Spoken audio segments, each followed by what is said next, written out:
This is the Action Movie Guys podcast, bringing you action movie reviews from across the decades, plus box office numbers and insight like never before.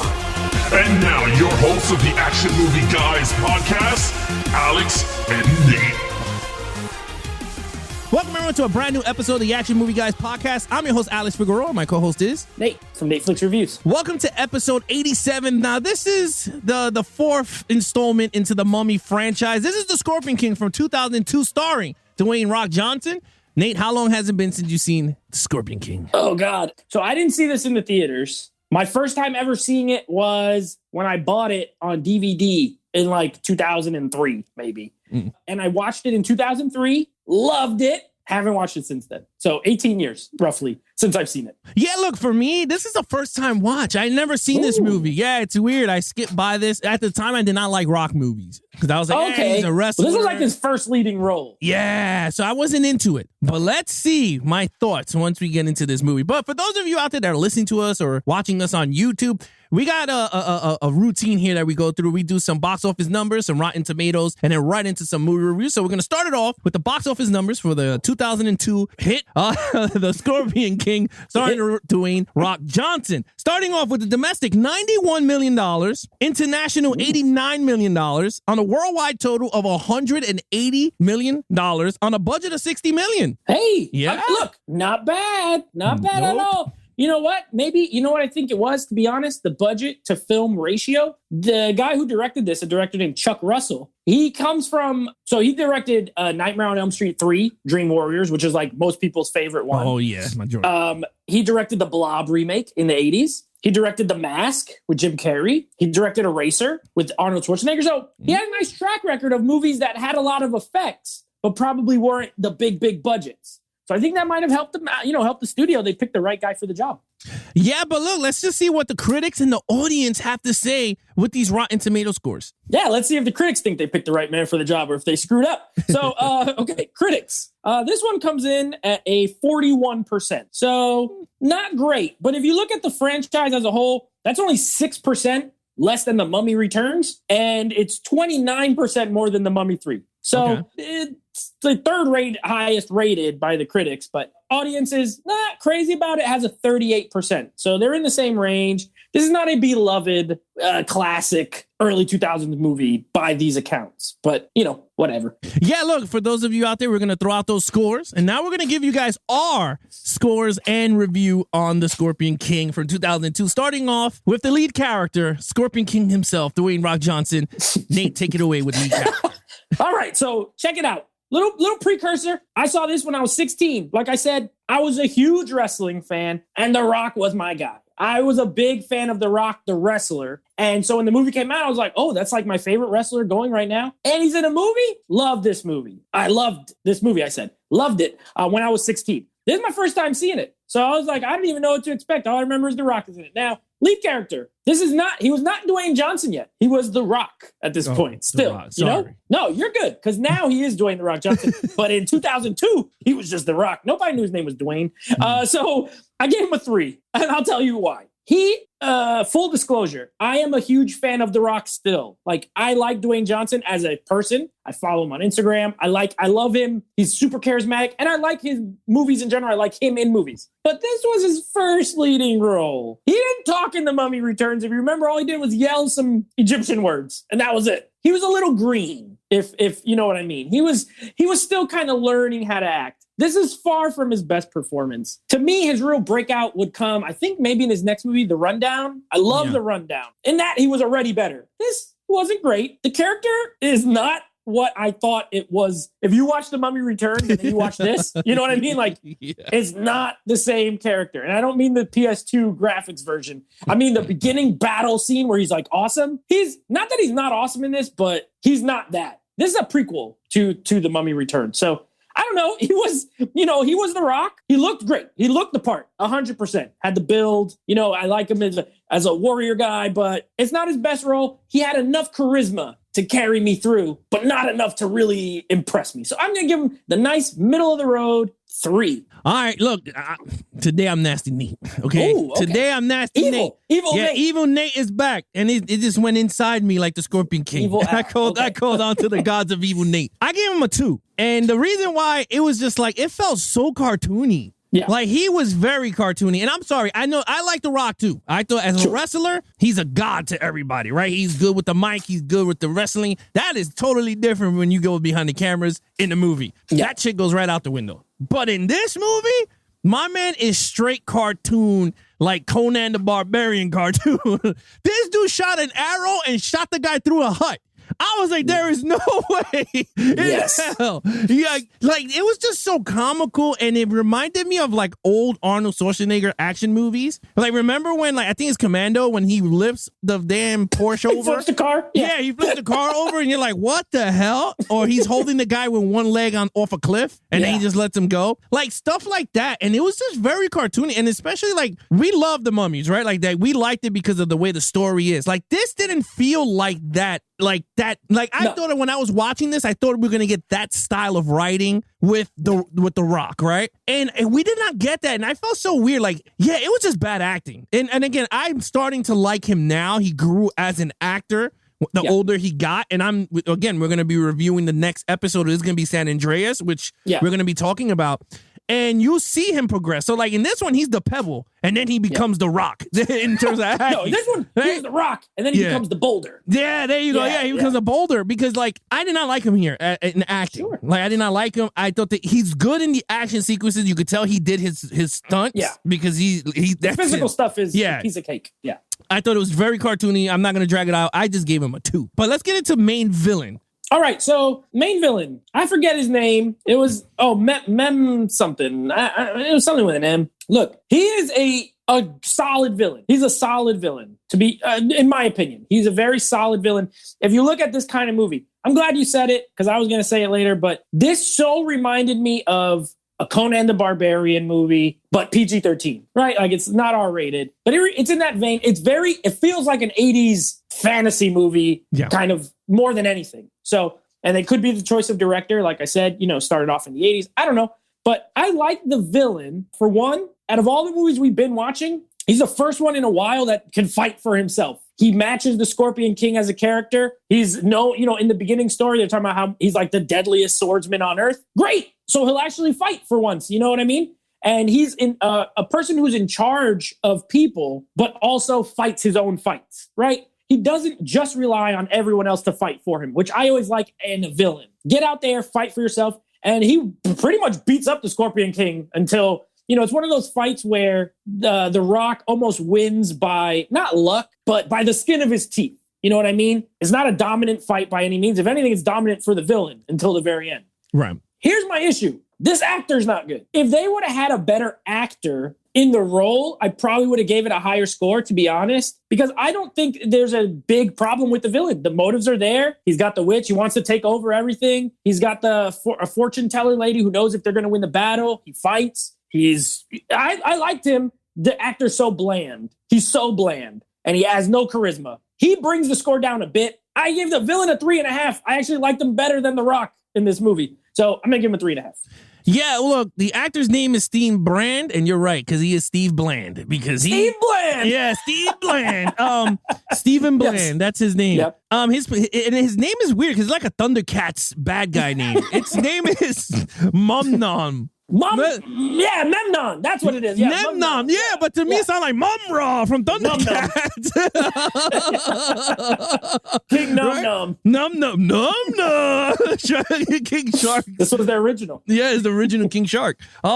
So you're right. He had everything. Another bad act. I mean, when you put two bad actors on TV, on screen, there's a mix for a disaster. And this is where we're leading with this movie. Yeah. He had the look. I do understand why they picked him. He had to look, but after that, my God, his acting is god awful. I mean, him and The Rock in some scenes were painful to sit through. And I am sorry to say, I'm not an acting coach, but I know in bad movies when you sit down and you see them. Because we saw back to back from Mummy 3 to Scorpion King. And it is, I mean, I don't know which is worse yet because we didn't give our scores, but I did not like Num Nums, whatever. I agree with you. I did give him a 3.5 because he did have everything that you want in a villain. And he did fight The Rock. That was a pretty good battle they had at the end of the movie when they were fighting on top of the pyramid or whatever the hell that was, a castle or whatever. Yeah, it was like a fortress. Whatever. Yeah, some Roman fortress thing. Yeah. And that was pretty cool. I was like, all right, that is actually a pretty cool scenery, set piece. They fought. That was pretty cool. And you're right. I mean, out of all the movies that we've seen, this is the almost, besides the Mummy from the first movie, fighting back the hero. So I will give you that. Yeah, so I gave him a 3.5. Yeah, guys, that 3.5 is for the character, not the actor. If there was a great actor in that role, it could have been 4.5 to be honest. But he brings it down. All right, action. So this is an action movie. More than any of the other Mummy movies, this is an action movie. This is not an adventure film. This is an action movie set in an old time, right? Like in 2,000 years ago, Egypt area, Middle East, whatever. It starts with action. There's a lot of fights. There's a lot of chases. There's a lot of action scenes. There's a lot of fire. It's an action movie. I'll be honest. So of the 4 Mummy movies, this was the one that probably fits our podcast really the most in the sense of it's a true action film. The action's okay. It's not bad. It's definitely better than the Mummy 3. It's mostly well shot. You could see what's going on. So I like the way it was directed. It's just nothing earth shattering. It's fine. Like I was entertained during the action. I did like the last fight. It was good. I liked the early fight. Like the one in the very beginning was great. It was brutal. Like it was pretty violent. They started the movie off pretty violent for a PG-13 film. I was like, is this rated R? And then there's not blood, but like people get their heads chopped off in this.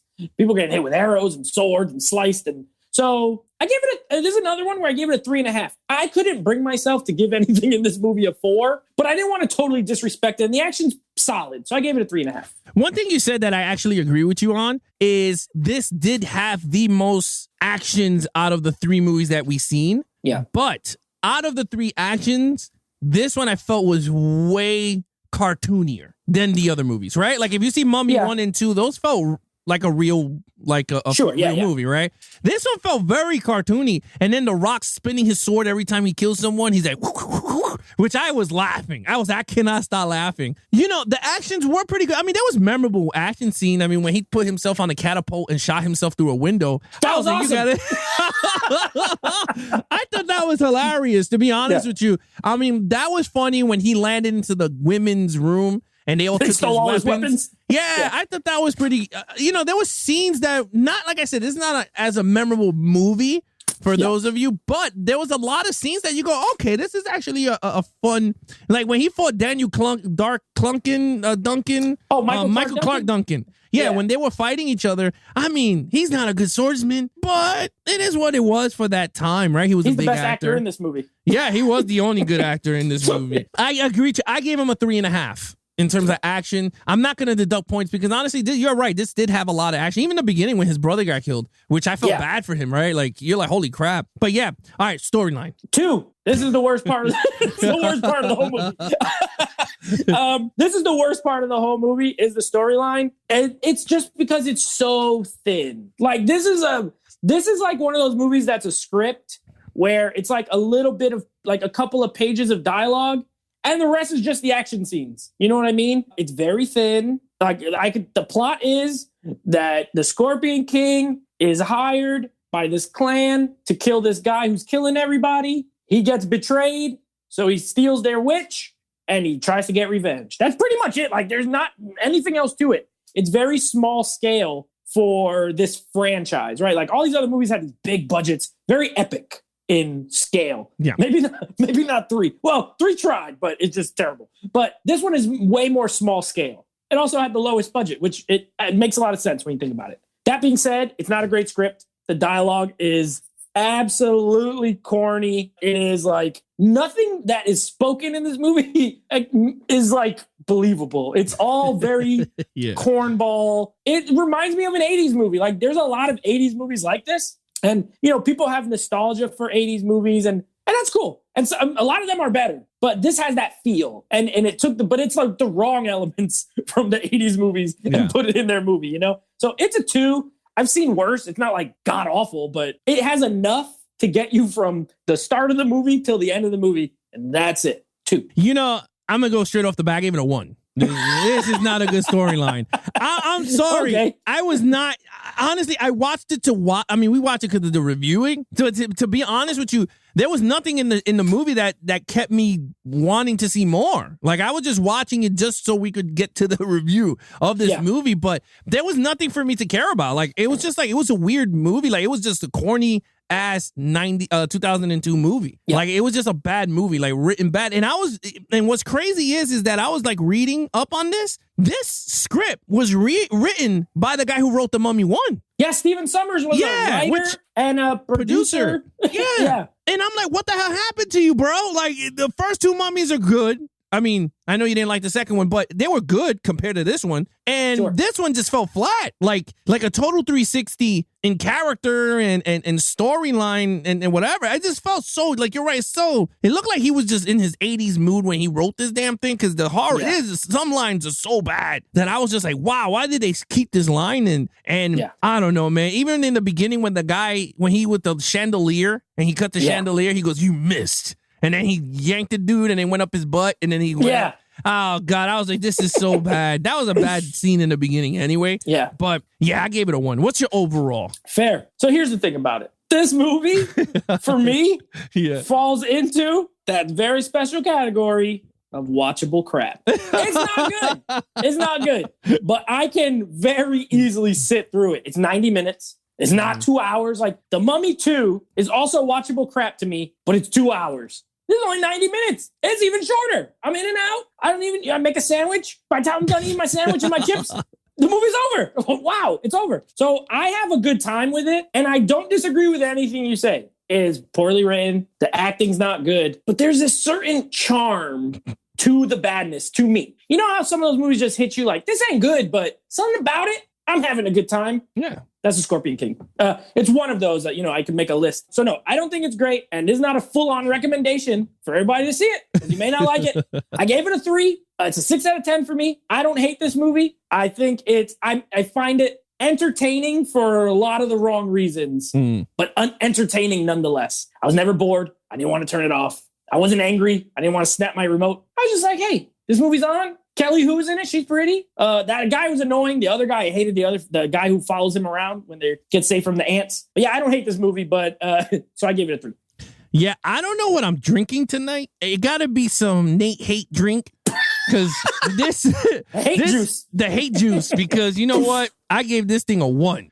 This is not a good movie, bro. I don't think I was going to buy this in 4K, and I don't think I could buy it in 4K and put it on the list. I'm going to pick it up if it's on sale just to put it with my Mummy collection. But honestly, it's not a good movie. I mean, to a lot of people, let's really be honest. Like, even if someone sits down and, like you said, it's a watchable crap. Yeah, it is a watchable crap. But for other people that sit down, they're never going to put this on. I cannot see someone go, hey, guys, you want to see Scorpion King? Because everyone's going to go, nah, man. No way. Well, that's not, it depends. It depends on your age. Because I feel like if you were younger when this came out, like 2002, like let's say 7, 8, 9, 10, I bet a lot of those people like it now. Because I would wager money. I was a little older, so I have like only a little nostalgia for it. But if you were an adult when this came out, I agree with you 100%. Like, you're not going to ever want to watch it again, probably. But have you ever met someone that goes, yo, I recommend Scorpion King, man? Go watch Scorpion King. This is not one of those movies. There's tons of movies that are pretty good that no one ever recommends. But no one's ever come up to me and said, hey, I recommend Scorpion King. Put that joint on your 4K list. Like, that's true. I'm not buying it on 4K. Yeah. That's for sure. But, but look, I gave it a 1, okay? I'm going to get it like I said, I'm gonna put it on sale. I'm gonna put it on my collection because so far I've been buying everything we reviewed because I enjoy them or I hate them or it's a waste of film. This falls on the waste of film category. Whoa, but, yeah. Jeez. But you know This what? is as bad as The Mummy 3? No, I'd rather see this than The Mummy 3. Chocolate Jet Li. I can't go with Chocolate Jet Li. I'm And that sorry. cost 3 times the budget of this movie. That's true. That was 145 million from what I remember to 60. Yeah. So you're kind of right. I might, you know what? I might change my overall. If we think about The Mummy 3, it automatically goes I up. just thought about that. You know what? Because of The Mummy 3, I'm jacking 1.0. I'm going to give this an overall 2. I'm giving this a 2 overall because Mummy 3 is still bad in our list. That's true. You're right. That's the Tedding poll. You know what? This is a 2 overall. What's your total points? Okay, total 15 out of 25. Still, that's not a great score. Nothing over a 4. Nothing remarkable. A bunch of a good amount of okay things and some crap. That's what it is. But I don't hate it. It's a 15. Yeah, you know what? For me, because I had to jack up the overall, it went from an 11 to a 12. Whoa! Yeah, it's a bigger dozen, man. It's a bigger dozen. Yeah. Nice. Who don't like 12 dozen donuts? Everyone loves dozen donuts. Everyone loves a dozen of anything. So you know what? Yeah. Everyone's gonna love Scorpion King. That's right, Why baby. not? Look, Scorpion King. if you're out there, if you really enjoy corny ass movie, corny lines, I mean, the dude shoots like 10 arrows from one hand and shoots people out huts, then this movie's for you. Like Nate said, this is something, if you grew up as a wrestling fan, this is for you. I never seen it, so for me, it's just not a good movie. But for those of you out there that enjoy it, you might have it on 4K. God bless you, bro. God bless you. God bless you. Yeah, God bless I had you. it in my wish list and I removed it after watching this. I haven't. So I own it because I had this Mummy 4-pack and it came in that. And then when I upgraded to the 4K, it didn't come with it. So I took out the Blu-ray of the Mummy 3, I threw that in the garbage because who needs a Blu-ray of that? That's true. And I put the Scorpion King in that little sleeve. So now I have it, but it's on Blu-ray, and that's where it will stay. It will stay on Blu-ray. I'm not upgrading. I canceled it. I said, I don't need this in 4K. Now that I watch it, I don't need this in 4K. It's fine. Yeah, I mean, look, I'm going to put it on my wish list. If it drops below $10, then I'll pick it up. It gotta be. Oh, the 4K? Yeah, there's $22 right now. As we speak. Yeah, it's $2.22. It got to go $10. Yeah, $10. Then we're good to go. All right, total points, my friend. Yeah. Oh, it was 15 and you had a 12. Yeah, I had a 12. Oh, my bad. You know what to do. All right, so that wraps up our Mummy franchise. I'll be honest, I'm glad to get out of the sand, get into some more modern movies. This is only 4 movies. It felt like 8. I don't know if it's just me or if you agree, but it felt like 8. And maybe that's because of the last 2 movies just felt like an eternity. But I'm glad we're moving on. So our next franchise, very excited. Daniel Craig. Oh, yeah. Bond film. So next week we will be starting with Casino Royale. A movie I saw in the theater and was like so good I wanted to slap my mama. And then we're gonna be our next episode, we're starting our disaster movies with another rock. So we had a rock double feature this week, San Andreas. So that's what you want to keep. Oh, and also the bonus episode, we'll be ranking the Mel Gibson movies from last month. So keep an eye out for all those great episodes coming your way. Yeah, of course. If you want to follow us on our social media accounts, please follow Nate over on Instagram at Nateflix Reviews. Check out a podcast with him and his friends called Nateflix Movie Reviews. Anything Action Movie Guys Podcast, please follow us on Instagram at Action Movie Guys Podcast or Levels of Geeks. And of course, if you guys are watching us on YouTube, please hit that subscribe button if you enjoyed this video and you want to support the channel. Of course, if you like the video, please hit that like button. Hit those notification bells so every time video reviews drop, you guys will be notified. And of course, me and Nate will be returning back to live streaming November 1st at 9 p.m. Eastern on the Levels of Geeks channel. And then, of course, if you guys want to take us on the go, please search for Action Movie Guys on any of your podcast platform, whether it's Twitch, TuneIn Radio, Apple Podcasts, Spotify, any platform that plays podcasts. Just search for Action Movie Guys. Other than that, I'm your host, Alex Figueroa, and that is Nate from Netflix Reviews. Be awesome to each other and geek out.